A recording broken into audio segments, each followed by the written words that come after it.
What is up, YouTubers and Cinephiles? Welcome back to another edition of Nerd with me, and I'm your host, John Ricky. And today we're gonna take it back to the late 90s with a Johnny Depp, Benicio del Toro starring vehicle of crazy proportions called Fear and Loathing in Las Vegas. So this film is based on a novella or article written by outside of the system 70s and 60s wild child extraordinaire eccentric journalistic writer Hunter S. Thompson, a legend in his own right. I mean, the man is like the epitome of the dark side of Woodstock era type of drug taking situations that you know of. And most of his articles are like technically biographical, autobiographical rather, with pseudonyms, so on and so forth.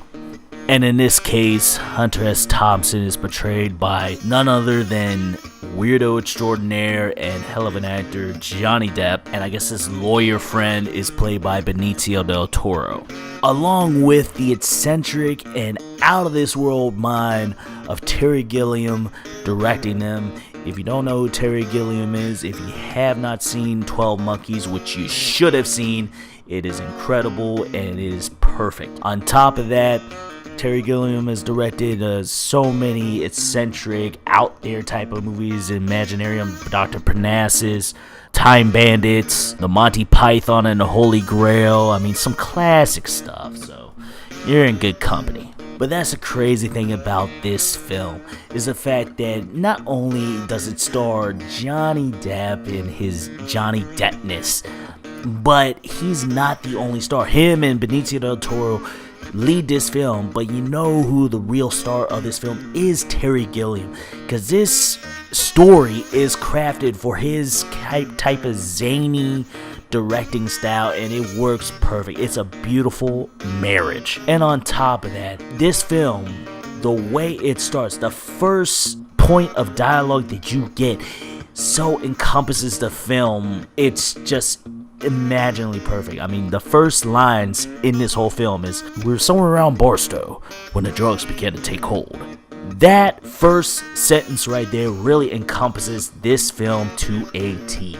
You know from the gate what you're in for. And the more you watch this film, the more you understand. And at the same time, you're looking at this film. This is literally a film about nothing. It's like if Seinfeld is the Seinfeld creators, Larry David and Jerry Seinfeld, got together, dropped a whole bunch of acid, LSD, mescaline, what have you, and just like, yeah, we're just gonna write off of this stuff. This is what they would come up with if they got some ideas from Quentin Tarantino. And that is the total magic about this movie. I can tell you every scene that goes through this film, but I really can't tell you how they connect. And you know what? That's the other beauty about it, is that you do not care. Because almost every scene in this film can connect by the thinnest of lines, but every scene is pure gold of like, what the hell is going on? I have no idea what is happening. I am literally like the first scene in the film. It just keeps coming back to you and you're like, okay, yeah, this is what it would be like if I was on so much drugs that it's just ridiculous. And the beautiful marriage of that type of situation with Terry Gilliam's massive use of fishbowl lenses and just a wholehearted craziness. You're just like, man, everyone must have been dropping LSD when they were creating this film, because that's what it feels like. None of these really connect to me, and I cannot tell you for the life of me what the hell this film was about. Like, what was the theme? I don't know. What was the point of everything that's happening? I couldn't tell you. And this is 20 years on. This movie came out in 1998, and I'm still cannot tell you what exactly this film is about, but I love every minute that happened in here because everything is just so absurd to the point where you're just like, it's a great comedy, like a black comedy to the darkest extent, and you love it. And you just sit there like, yeah, that makes sense. Okay, right, got it. And plus, on top of that, I mean, just the acting here, you feel everything that they're feeling, the craziness, the zaniness. I mean, Johnny Depp shaved his head bald and everything like that, and you're just like, oh my god. And Benicio del Toro, you're just like, this guy is ready to kill somebody. But that's the craziness about it, is that you still actually like these characters, even though they're probably doing some lot of dirty stuff throughout this film. And that's what's fascinating about this, with the way Terry Gilliam just put this whole plethora of scenes together and actually make it kind of feel cohesive, but at the same time disjointed. You really feel like you're on the trip of acid and pure ether or whatever have you that's going on in the story. You feel that disjointed cluster of drugs.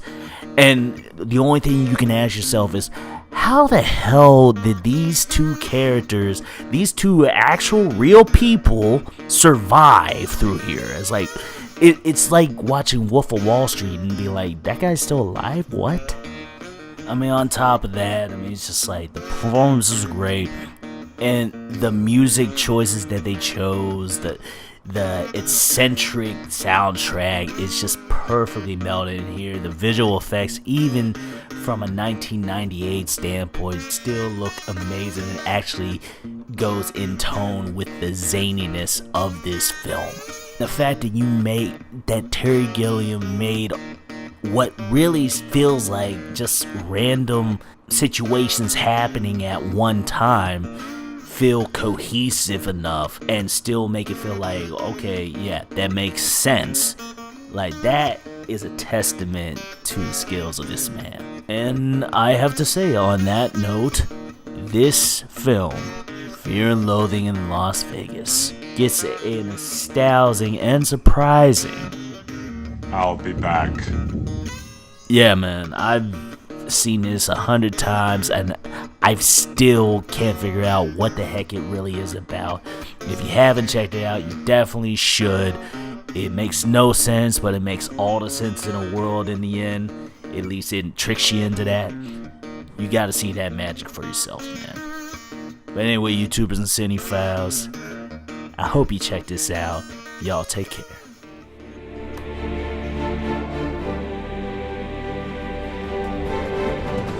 It for now, YouTubers and cinephiles. If you like the content and you want to comment, like, share amongst your friends, but do me a favor and look below the video and click that subscribe button and hit that bell so you can get more amazing content like you just witnessed today. Y'all take care, YouTubers and cinephiles.